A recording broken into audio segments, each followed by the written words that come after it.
আজকে জাতিসংঘকে জিজ্ঞেস করতে চাই, ওআইসিকে জিজ্ঞেস করতে চাই, ইউরোপিয়ান ইউনিয়নকে জিজ্ঞেস করতে চাই, ভারতকে জিজ্ঞেস করতে চাই, আমার দিবালোকের মধ্যে আদালত পাড়ায় একজন আইনজীবীকে যেইভাবে জবাই করে হত্যা করা হয়েছে, যদি একজন হিন্দুকে ভারতে হত্যা করা হতো তাইলে আজকে মুসলমানদের অবস্থা কি হতো?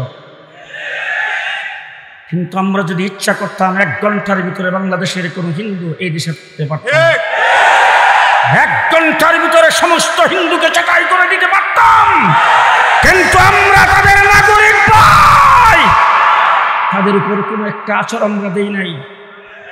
আমাদের আইনজীবীকে হত্যার প্রতিশোধে আমরা একজন হিন্দুকে আমরা মারি নাই, কোনো একটা হিন্দুর স্থাপনায় আক্রমণ করি নাই, কোনো একটা মন্দিরে আক্রমণ করি নাই।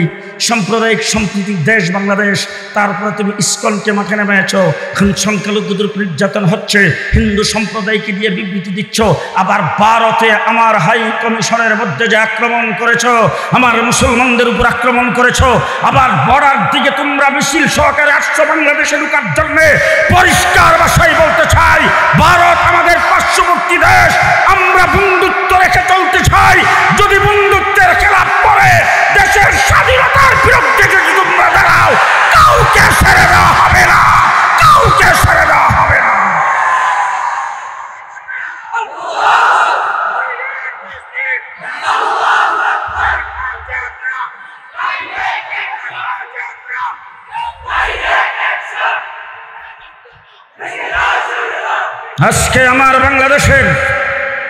আজকে আমার বাংলাদেশের কোন রাজনৈতিক দল যদি মনে করে ভারত নারাজ হয়ে গেলে ক্ষমতায় যাইতে পারবে না, ভারতের সঙ্গে তাদের সমর্থন থাকতে হবে, ভারতের সঙ্গে সম্পর্ক থাকতে হবে, ভারতকে নারাজ করা যাবে না, নারাজ করলে ক্ষমতায় যাইতে পারবে না। পরিষ্কার ভাষায় বলে দিচ্ছি, ভারতের সাথে সুসম্পর্ক রেখে, ভারতের সঙ্গে আঘাত করে, ভারতের দূষণ নীতি কায়েম করে বাংলাদেশের সামনে কাউকে ক্ষমতায় যাইতে দেওয়া হবে না, কাউকে ক্ষমতায় যাইতে দেওয়া হবে না। আমরা সংখ্যায় কম হতে পারি, আমাদের রাষ্ট্র ছোট হতে পারে, আমাদের কাছে অস্ত্র কম থাকতে পারে, আমাদের সেনাবাহিনীর সংখ্যা কম হতে পারে, আমাদের কাছে ভারী অস্ত্র না থাকতে পারে, কিন্তু একটা কথাই বলতে চাই, আমরা মুসলমান। তোমার বড় অস্ত্র আছে, তুমি পারমাণবিক অস্ত্র নিয়ে আসবে, তোমার জনসংখ্যা বেশি, তোমার রাষ্ট্র অনেক বড়, তুমি 3 দিক থেকে ঘেরাও করে রেখেছো, আর আমাদের একদিক বঙ্গোপসাগর, আমাদের একটি মিসমার করে দিবে, সেইগুলি দেখার আমাদের টাইম নাই। আমরা মুসলমান, আমরা ভরসা করি আল্লাহর উপরে। কার উপরে? কার উপরে? পরিষ্কার ভাষা মাধবদী উলামা পরিষদ, আজকে উলামা পরিষদের আয়োজন, এই মাহফিল এই জন্য বলছি, যখন এই মোদী সরকারের কোলে বসে আমার দেশের প্রেসিডেন্ট সরকার সর্বপ্রথম যখন সংখ্যালঘুদের উপর নির্যাতন হচ্ছে এই কথা বলে, যখন বাংলাদেশে গোলাপানিতে মাছ শিকার করতে চেয়েছে, দেশের অস্থিতিশীল পরিস্থিতি সৃষ্টি করতে চেয়েছে, আমরা মন্দির বাড়িঘর পাহারা দিয়ে সেইগুলিকে নস্যাৎ করে দিয়েছি উলামায়ে কেরাম। 2 নম্বরে বলতে চাই, পানি ছেড়ে বাঁধ খুলে দিয়ে আমার ফেনী, চট্টগ্রাম, নোয়াখালী, কুমিল্লাকে পানিতে ভাসায় 74-এর মতো দুর্ভিক্ষ সৃষ্টি করে বাংলাদেশে গোলাপানিতে মাছ শিকার করতে চেয়েছিলে। আমরা সেই পানিবন্দী মানুষের কাছে বাংলাদেশের আইম্মায়ে মাসাজিদ উলামায়ে কেরাম 1 নম্বরে যায় দাঁড়িয়েছি এবং তাদেরকেও পুনর্বাসন করেছি। বিচারপতিদের মাধ্যমে কু করতে চেয়েছ, হাইকোর্ট ঘেরাও করে নস্যাৎ করে দিয়েছি। আনসারদেরকে দিয়ে সচিবালয় ঘেরাও করে কু করতে চেয়েছ, আনসারদেরকে সেখান থেকে পিটাইয়া দৌড়াইয়া তারপরে আমরা সেই কু নাকুশ করে দিয়েছি। আমার বন্ধুগণ, বাংলাদেশে যখনই যেই দিক থেকে আসতে চাইছ, শুনছিলাম গত 10 তারিখে নাকি আইবা, তোলারাশি দিয়ে বাড়ির সালাম দিয়েও পাওয়া যায় নাই। 1.5 মাস রিমান্ডের পরে যখন আমাকে জেলখানার ভিতরে নেওয়া হলো, কেরানীগঞ্জ কারাগারে, আমি সেখানে যাই দেখলাম একটা ওয়ার্ডের ভিতরে আমাদের বাংলাদেশের শীর্ষস্থানীয় উলামায়ে কেরাম প্রায় 60-70 জন। সেখানে হযরত মাওলানা হাবিবুল্লাহ মাহমুদ কাসিমি সাহেব, মুফতি মনির হোসেন কাসিমি সাহেব, খুরশিদ আলম কাসিমি সাহেব, মঞ্জুরুল ইসলাম আফিন্দি সাহেব, এই সমস্ত বড় বড় উলামায়ে কেরাম সেখানে। ঘটনাচক্রে তাদের মধ্যে বয়সের দিক থেকে আমি সিনিয়র। আমি যখন সেখানে গমন করেছি, সকলেই আমাকে দেখে তখন হু হু করে কান্না শুরু করে দিয়েছেন। আমি সকলকে থামাইয়ে দিয়ে ওখানে একটা কথা বলেছিলাম, সেই কথাটা আজকে আপনাদেরকেও শোনায় যায়। আমি সকলকে বলেছিলাম, নির্যাতিত হচ্ছেন, শাপলা চত্বরে আমরা রক্ত দিয়েছি, 2021 সালে ভাস্কর্য বিরোধী আন্দোলনে রক্ত দিয়েছি, মোদী বিরোধী আন্দোলনে রক্ত দিয়েছি। আজকে জেলখানার ভিতরে ফাঁসির কাষ্ঠে আমাদেরকে রাখা হয়েছে, সেখানে রিমান্ডে নির্যাতিত হয়েছি, জেলখানার ভিতরে নির্যাতিত হচ্ছি। শত নির্যাতন আপনারা মাথা পেতে নিচ্ছেন। জেনে রাখেন, আমি ভবিষ্যৎবাণী করে যাচ্ছি, আল্লাহর উপর ভরসা করে এমন একদিন আসবে আমার দেশের কোনো নাতি লজ্জায় বলবে না দাদা আওয়ামী লীগ করত। আজকে কি সেদিন আসছে? আজকে কি সেদিন আসছে? রাস্তাঘাটে গ্রামে গঞ্জে লজ্জায় কেউ বলে না আমি আওয়ামী লীগ করি। ঠিক কিনা বলেন? ঠিক কিনা বলেন? সুতরাং আমার ভাইরা, আজকে ভারত আমাদের দেশের মধ্যে নাক গলানি দিচ্ছেন, অস্থিতিশীল পরিস্থিতি সৃষ্টি করতে চাচ্ছেন। আজকে স্বাধীনতা বিরোধী, বাংলাদেশ বিরোধী, রাষ্ট্রদ্রোহী শেখ হাসিনা আওয়ামী লীগের দূষকরা ভারতের কুলে বসে বাংলাদেশের বিরুদ্ধে গভীর ষড়যন্ত্র শুরু করে দিয়েছেন। যেইভাবে 5ই আগস্টে আন্দোলন সংগ্রাম করে দেশকে স্বাধীন করেছি, আগামী দিনে দেশ গঠনের জন্য যদি কাপড়ের কাপড় গায়ে মারতে হয় তা প্রস্তুত আছি। কে কে প্রস্তুত আছেন হাত তুলে দেখান।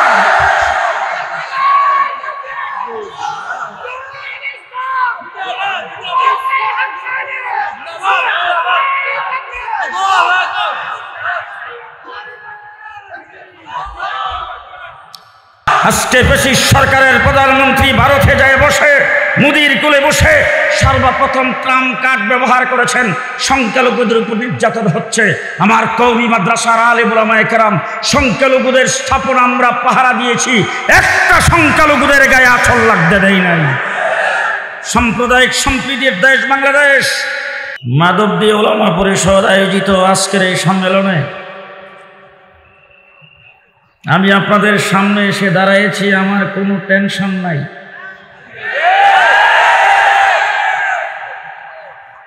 কিন্তু আপনাদের মনে আছে কিনা জানি না,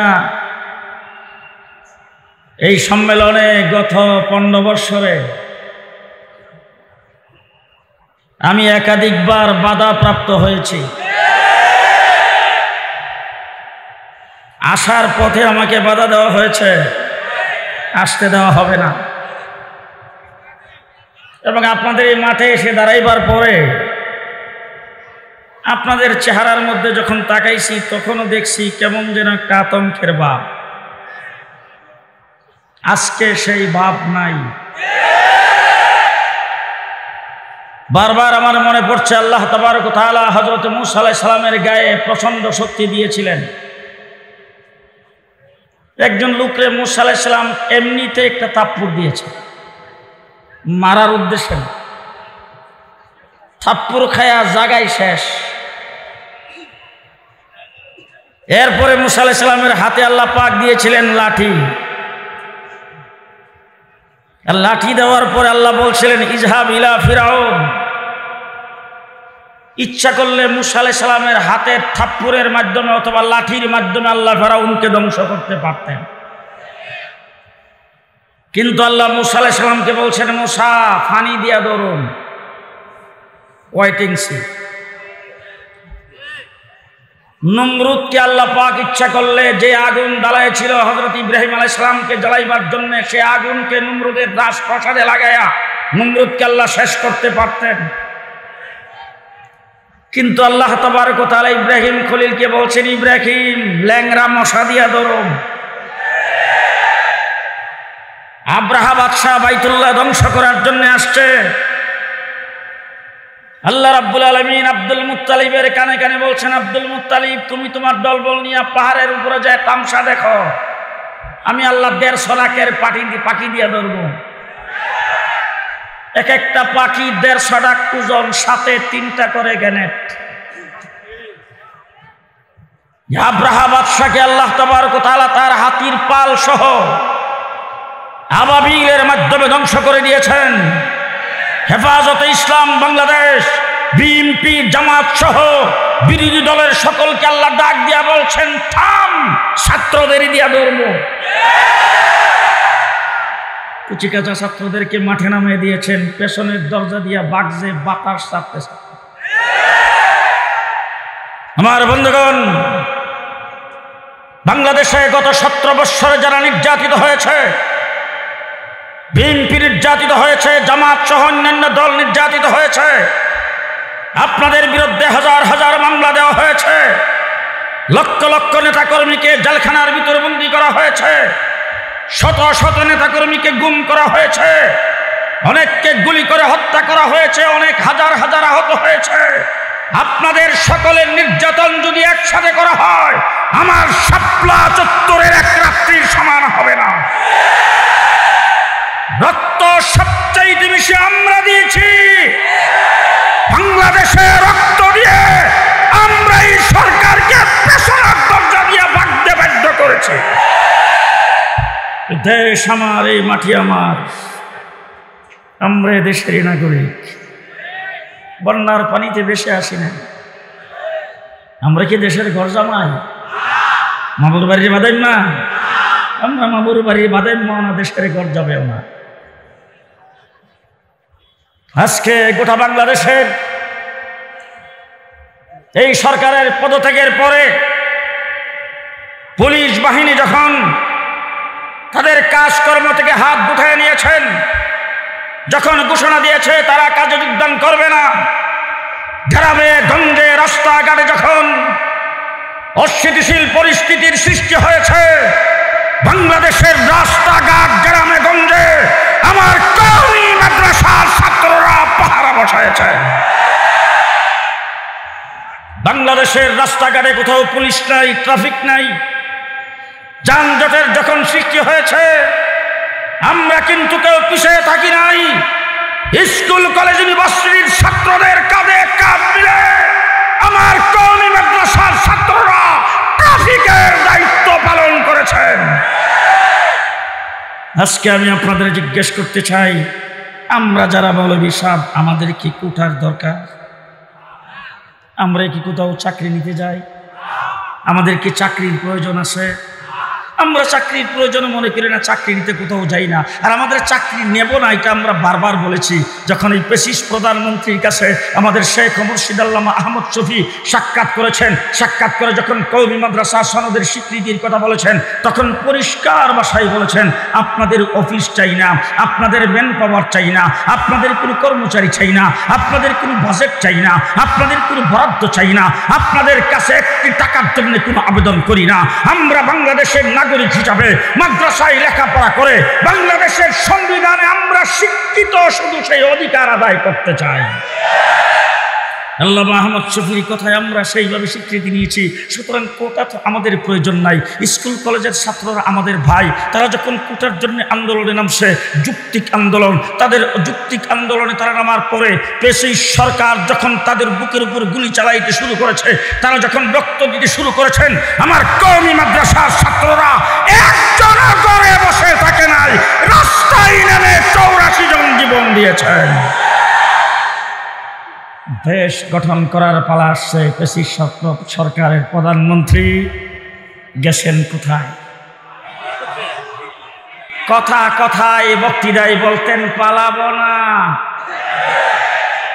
এখন কোথায় গেলেন? মিস্টার কাওয়া কাদের সাহেব গেলেন কোথায়? 1.5 মাস রিমান্ডে ছিলাম, 1.5 মাস ডিবি অফিসে 1.5 মাস রিমান্ডে ছিলাম। যে অত্যাচার অবিচারের শিকার হয়েছি, সারা রাত্র বললেও শেষ হবে না। 1.5 মাস পর্যন্ত 1 সেকেন্ড ঘুমাইতে দেই নাই। রমজান শরীফের মাস কিভাবে কাটাইছি সেখানে 7টা টিম 24 ঘন্টা আমাকে জিজ্ঞাসাবাদ করত, একটা কথা 50 বার বলতো। সেই জিজ্ঞাসাবাদের ভিতরে সর্বপ্রথম যেই গালিগালাজগুলি করত, গ্রামের কোনো বস্তির মানুষও সেই বাসায় গালিগালাজ করে না। তাদের প্রধান গালি ছিল হাফিজি হুজুর রাজাকারের কমান্ডার শাইখুল হাদিস আল্লামা আজিজুল হক রাজাকার। আমার সামনে বলেছে শাইখুল হাদিস পাকিস্তানি হানাদার বাহিনীর কাছে নাকি নারী সাপ্লাই দিতেন। আমাকে বলতো পাকিস্তানি রাজাকার, রাজাকারের ঘরের রাজাকার। আমাদেরকে যারা পাকিস্তানি রাজাকার বলেছ, পরিষ্কার ভাষায় শুনে রাখো, আমেরিকা গিয়েছি, কানাডায় গিয়েছি, ইউরোপে গিয়েছি, ইংল্যান্ডে গিয়েছি, গোটা পশ্চিমা দরিয়া সফর করেছি। একদিনের জন্য পাকিস্তান যাই নাই। ইচ্ছা করলেই পাকিস্তান যাওয়া যাবে না। তার কারণ হলো পাকিস্তানের সাথে আমাদের কোনো বর্ডারের সংযোগ নাই।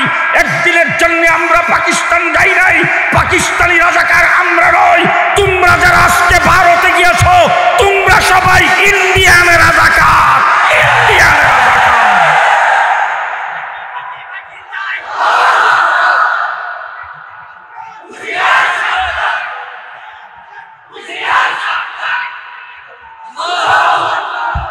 স্বাধীন সার্বভৌম বাংলাদেশে রাজাকারের দিন শেষ। ইন্ডিয়ান রাজাকার বাংলাদেশে আর কোনোদিন ইন করতে পারবে না। আপনার একমত? আপনার একমত? আপনার একমত? 15 বছর পর্যন্ত এদেশের এমন কোন সেক্টর নাই যেখানে নির্যাতন হয় নাই। এমন কোন সেক্টর নাই যেটার মধ্যে লুটপাট হয় নাই। মিস্টার আমু সাহেব গ্রেফতার হয়েছে, ওনার বাসার লিফটের নিচে 100 কোটি টাকা। তাদেরকেও বর্ডার দিয়ে বাগদে গেছে 70 লাখ কোটি কোটি টাকা দেশের পাচার করেছেন, দেশের সম্পদকে লুণ্ঠন করেছেন, দেশের 12টা বাজাইছেন, ইসলামের 12টা বাজাইছেন, শিক্ষানীতির থেকে ইসলামকে বাতিল করেছেন, বাংলাদেশের আলেম ওলামায়ে কেরামের উপর নির্বিচারে গুলি চালিয়েছেন। শাপলা চত্বরে 1,54,000 গুলি চালানো হয়েছে।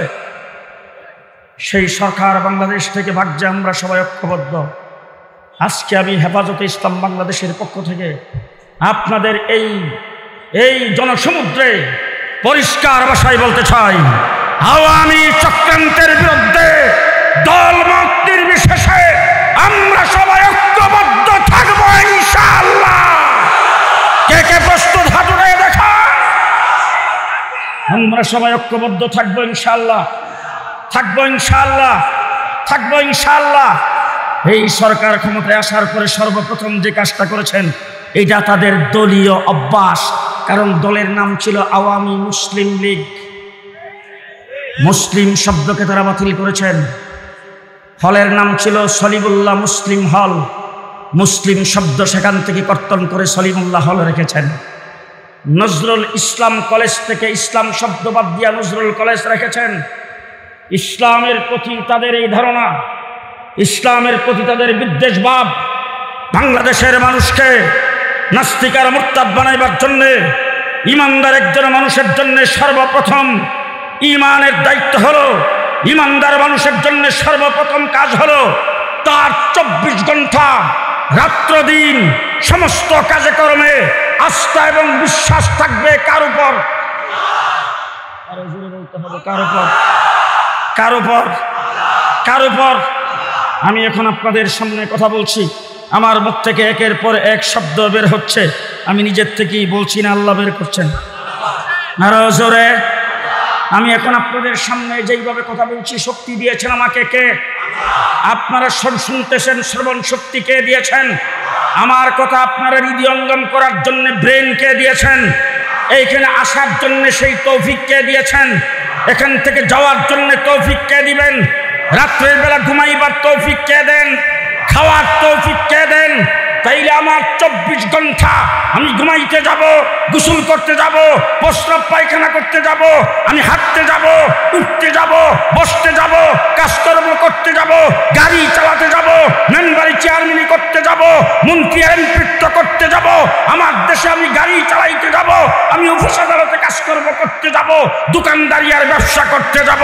আমি মুসলমান হিসাবে আমার আস্থা এবং বিশ্বাস থাকবে কার উপর? তার উপর। আমার বাংলাদেশের সংবিধানে লেখা ছিল সর্বপ্রথম এই রাষ্ট্রের পূর্ণ আস্থা এবং বিশ্বাস থাকবে আল্লাহর উপরে। ব্রিটিশ সরকার ক্ষমতায় এসে সর্বপ্রথম সংসদে বিল পাশ করে আল্লাহর উপর আস্থা ও বিশ্বাসকে কেটে ফেলেছেন। মুসলমানের আমরা ব্যক্তিগতভাবে নামাজ আদায় করেছি, ওয়াজ করেছি, মানুষের সামনে কথাগুলি বলেছি। মক্তবের হেফজখানার ছাত্ররা কোরআন তেলাওয়াত করেছেন, খানকার আলেম উলামা ইকরাম, মাদ্রাসার হুজুরেরা চোখের পালিশের আল্লাহর দরবারে মুনাজাত করেছেন আর বলছেন, আল্লাহ আমরা তো ক্ষমতায় নাই, আমরা ক্ষমতায় যাইতে পারি নাই, যারা ক্ষমতায় গিয়েছেন তারা ইসলাম বিরোধী ধর্ম নিরপেক্ষ, তারা তোমার উপর পূর্ণ আস্থা ও বিশ্বাস সংবিধান থেকে কেটে দিয়েছেন। আল্লাহ আমরা কিন্তু অপরাধী, আমরা তোমার কাছে মাপ চাই। যদি সেই দোয়া না করতেন বাংলাদেশকে আল্লাহ গজব দিয়ে শেষ করে দিতেন।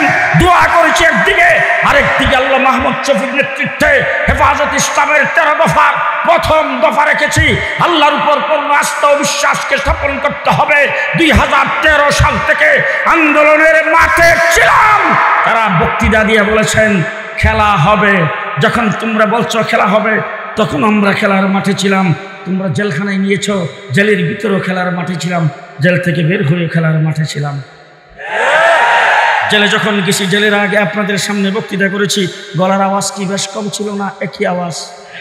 জেল থেকে বের হওয়ার পরে যে বক্তৃতা করেছি তার মধ্যে কি কথার মধ্যে কোনো বেশ কম? তাইলে আমরা জেলে যাওয়ার আগেও খেলার মাঠে ছিলাম, জেল থেকে বের হয়েও খেলার মাঠে ছিলাম। তোমরা 15টা বৎসর পর্যন্ত আমাদের সাথে খেলছো, পুলিশ লীগের অস্ত্রের বিনিময়ে তোমাদের দলীয় কোনো শক্তি নাই।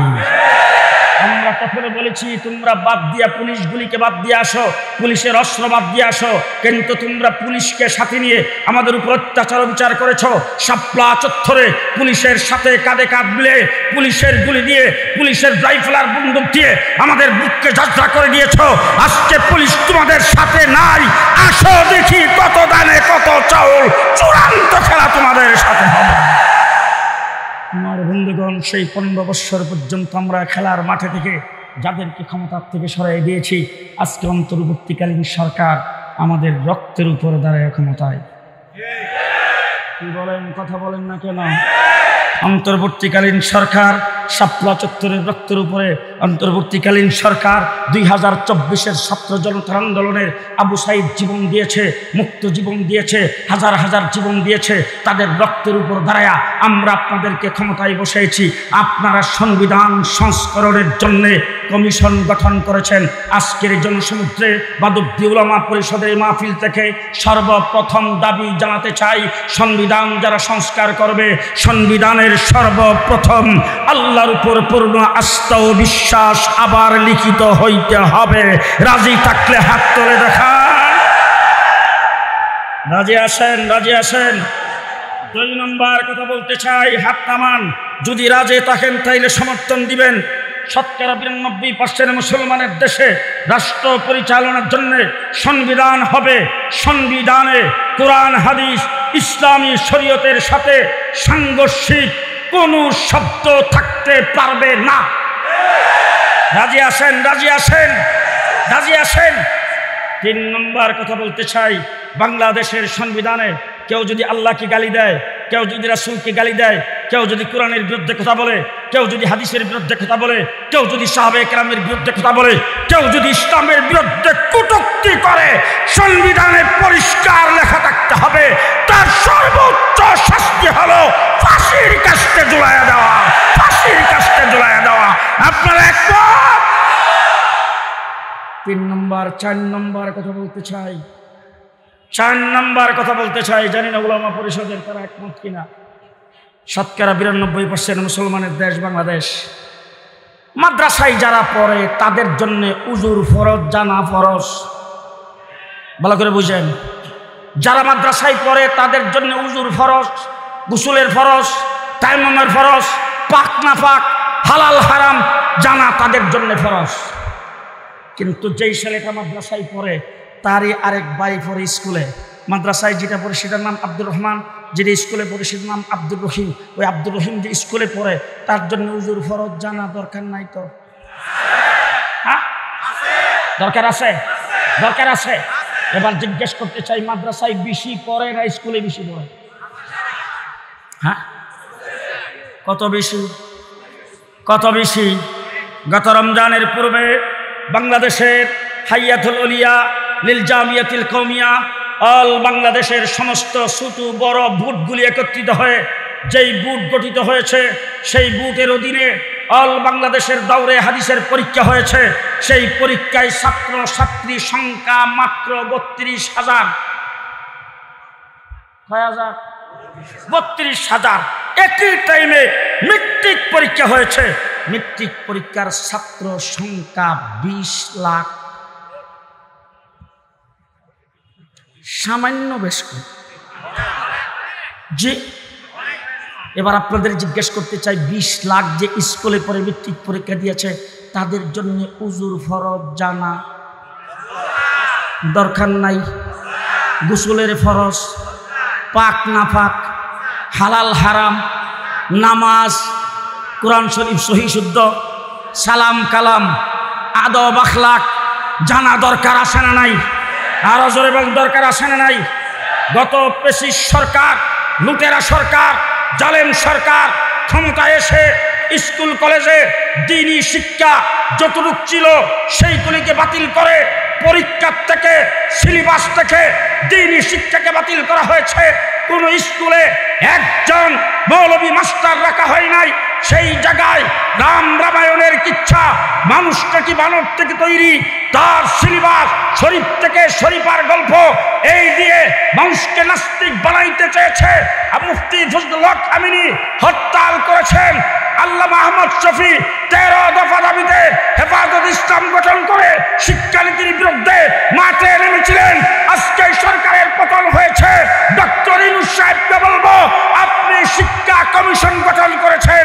আমাদের দাবি হলো 2 জন আলেমকে শিক্ষা কমিশনে স্থান দেওয়ার। শিকার কোনো হদিস পেলাম না, তবে দাবি জানাতে চাই, বাংলাদেশে ইসলাম ভিত্তিক শিক্ষানীতি প্রণয়ন করতে হবে। ইসলামের সাথে সাংঘর্ষিক কোন শিক্ষানীতি আমরা মেনে নেব না। আজ দেখো, মেনে নেব না। শুধু তাই না, পরিষ্কার ভাষায় বলছি, 1 ক্লাস, কেজি, কিন্ডারগার্টেন, নার্সারি থেকে শুরু করে ইউনিভার্সিটি লেভেল পর্যন্ত শিক্ষার সর্বস্তরে ধর্মীয় শিক্ষা বাধ্যতামূলক করতে হবে। রাজি থাকলে হাত তুলে দেখা। শেষ কথা বলে যাচ্ছি, ভালো করে মনে রাখেন, যদি বাংলাদেশে আওয়ামী পেশিবাদ সরকারের মতো আমাদের উপর নির্যাতন আর নিপীড়ন চালায় যেই শিক্ষানীতি বাংলাদেশে প্রণয়ন করা হয়েছিল, আবার যদি বর্তমান এই সরকারের পতনের পরে যেই শিক্ষা কমিশন গঠন করেছেন, তার মধ্যে আমরা জানতে পেরেছি কয়েকজন নাস্তিকতাবাদের দূষর আছেন। যদি বাংলাদেশে ইসলাম বিরোধী কোন শিক্ষানীতি প্রণয়ন করা হয়, শিক্ষানীতি ধরে বঙ্গোপসাগরে নিক্ষেপ করে দেওয়া হবে। বঙ্গোপসাগরে নিক্ষেপ করে দেওয়া হবে। আপনারা প্রস্তুত আছেন? প্রস্তুত আছেন? শেষ কথা আপনাদের সামনে বলবো, 54 বৎসরের বাংলাদেশ, হযরত হাফিজ হুজুর রহমতুল্লাহি আলাইহি 1981 সনে রাষ্ট্রপতি নির্বাচন করেছিলেন। নির্বাচনে হাফিজ হুজুর দাঁড়াইছে, আমাদের কাছে বড় আশ্চর্য। পেপার পর্যন্ত পড়তে যেই লোকটা দেয় না, হঠাৎ করে সেই লোকটা শেষ রাত্রে তাহাজ্জুদ পড়তে পড়ে ফজরের নামাজে শাহী মসজিদে ঢুকতেছে। আলেম উলামা একরামকে দেখে বলছেন, এবার নির্বাচনে প্রেসিডেন্ট পদপ্রার্থী হিসাবে একজন আলেমকে প্রার্থী করতে হবে। সবাই অবাক। ঘটনাকে হাফিজ হুজুর শাইখুল হাদিস আল্লামা আজিজুল হক, মুফতি ফজলুল হক আমিনী তাদেরকে দেখে বলেন, উলামা একরামের মিটিং ডাকো। ডাকলো মিটিং শাহী মসজিদে। হাফিজ হুজুর মিম্বরে বসছেন। একজনের পর আরেকজনের নাম প্রস্তাব হইতেছে, কে প্রার্থী হবে। কেউ যখন রাজি হয় না, হুজুর লাঠি হাতে নিয়ে কয়, কোরবানির মধ্যে মাসলা হইল মোটা তাজা দেখা কোরবানি দেওয়া, যদি তৌফিক না থাকে মরাটা দিয়েও চলে। হাফিজ হুজুর বললেন, আমি আমার বেখা লাঠি নিয়ে আসি মাঠে। নির্বাচনী প্রচার অভিযান শুরু হলো। সর্বশেষ জনসভা বাইতুল মুকাররম দক্ষিণ গেটে। আমরা ব্রাহ্মণবাড়িয়া মাদ্রাসার ছাত্র সেখান থেকে আসলাম জনসভায় অংশ নেওয়ার জন্যে। পেপারে দেখি বাবা 83 জন প্রার্থী, এক একজন প্রার্থীর যে বক্তৃতা। স্বাধীন সার্বভৌম বাংলাদেশে চাউলের কেজি 3.5 টাকা কেন হবে? আমি নির্বাচিত হইলে চাউল হবে 2.5 টাকা কেজি। আরেকজন বলছেন 3 লক্ষ 30 লক্ষ শহীদের বিনিময়ে বাংলাদেশে কেন হবে পেঁয়াজের দাম 1.5 টাকা? আমি নির্বাচিত হইলে পেঁয়াজ হবে 1 টাকা কেজি। এরকম এক একজন পেঁয়াজ, মরিচ, লবণ, তেল, চাউল এসব নিয়ে কথাবার্তা বলেছেন। আমরা তখন নতুন রাজনীতি শুরু করছি, মাদ্রাসার ছাত্র। আমরা একজন আরেকজন কই হাই হাই রে, হাফিজ হুজুর তো পেপার পত্রিকা পড়ে না রে, সারাদিন খালি জিকির করে। হুজুরের যদি পেপারটা পড়ে কেউ শোনাইতো আর একটা নোট যদি হুজুরে দিত, যে কইছে চাউল খাওয়াইব 2.5 টাকা, হুজুর যদি এই জায়গায় 2 টাকা কইতো, যেই মানুষ জনসভায় হইতেছে সারা বাংলাদেশের ভোট তো হুজুরই পাইতো। তার কারণে আডানা যেখানে কম পাই সেখানেই তো মানুষে ভোট দেবে। আমরা তখন বিছে বৈশা বৈশা ভাবতেছি, জমান নামাজের পরে জনসভা শুরু, একদম সামনে যায় জুতোগুলি নিষেধ দিয়া প্রচণ্ড রৌদ্রের ভিতরে বসছি। বাংলাদেশের জাতীয় নেতৃবৃন্দ ওলামায়ে কেরাম একের পর এক বক্তব্য রাখতে শুরু করেছেন। সর্বশেষ মাইকে বেজে উঠছে, ঘোষণা হয়েছে এবার জাতির উদ্দেশ্যে ভাষণ দিবেন প্রেসিডেন্ট পদপ্রার্থী মোহাম্মদুল্লাহ হাফিজ হুজুর। হাফিজ যখন মাইকের সামনে দাঁড়িয়েছেন, সাংবাদিক, দেশি বিদেশি সমস্ত সাংবাদিক হুজুরের কথাকে নোট করার জন্যে খাতা কলম ক্যামেরা নিয়ে সকলেই প্রস্তুত। আমরা নিচে বসে বসে একজন আরেকজনকে বলতেছি দোয়া করো, দোয়া করো। যেই লোক সমাগম হয়েছে, হাফিজ হুজুর উঠতেই যেন তেল আর পেঁয়াজ আর লবণের কথাটা কয়ালায়। এখানে বসে বসে আমরা বলতেছি, হাফিজ হুজুর উঠতেই সর্বপ্রথম খুতবা পরে তারপরে বলছেন, ও আমার জাতি, 1947 সনে আমরা দ্বিজাতিত্বের ভিত্তিতে স্বাধীনতা অর্জন করেছিলাম, কিন্তু আমরা শান্তি আনতে পারি নাই, জাতি শান্তি পাই নাই। 1971 অশান্তি এবং জুলুম নির্যাতনের বিরুদ্ধে আবার অস্ত্র ধরে আমরা স্বাধীনতা অর্জন করেছি। বাংলাদেশ হয়েছে আজকে 10-11 বৎসর, বাংলাদেশের মানুষ শান্তি পাই নাই। আমি প্রেসিডেন্ট পদপ্রার্থী হয়েছি। আল্লাহ যদি আমাকে সেই দায়িত্বের জন্য কবুল করেন, আমি মুহাম্মদুল্লাহ এদেশের মানুষের শান্তি আর নিরাপত্তার জন্যে সর্বপ্রথম যে কাজটি করব, সেই কাজটি হলো 68,000 গ্রামে 68,000 কোরআনী মক্তব কায়েম করব। আমরা নিচে বসে একজন আরেকজনের চেহারার দিকে তাকাই, কই কিরে তেল আর পেঁয়াজ আর চাউল গেল কই? আমরা ভাবলাম কি আর হাফিজি কই কি? আজকে পরিষ্কার ভাষায় বলতে চাই, যদি 68,000 গ্রামে 68,000 কোরআনী মক্তব কায়েম করে মানুষের কোরআন শিক্ষা, নামাজ শিক্ষার ব্যবস্থা করা যদি হতো, আর এই ছাত্রগুলি যদি ইউনিভার্সিটি আসতো, আব্রারের মতো সোনার ছেলেকে কেউ পিটাইয়া হত্যা করতে পারত না। ওয়াইসির মতো কুলাঙ্গার মেয়ে পুলিশ অফিসারের ঘরে জন্ম হতো না। ইউনিভার্সিটিতে অস্ত্রের জঞ্জনানি থাকতো না। আমার দেশে লুটেরা তৈরি হতো না। বেগম পাড়ায় বাড়ি করার লোক পাওয়া যাইতো না। মা বাবাকে বৃদ্ধাশ্রমে পাঠাইবার লোক পাওয়া যাইতো না। শিক্ষা জাতির মেরুদণ্ড। আমরা সে আন্দোলন দীর্ঘদিন যাবৎ করে আসছি। 56 বৎসরের বাংলাদেশ। সর্বপ্রথম দেখেছি সোনার বাংলা, এরপরে দেখেছি সবুজ বাংলা, তারপরে দেখেছি নতুন বাংলা, এরপরে আসছে প্রেসিস সরকার। সর্বপ্রথম আইসা ঘোষণা দিয়েছেন বাংলা হবে আধুনিক বাংলা।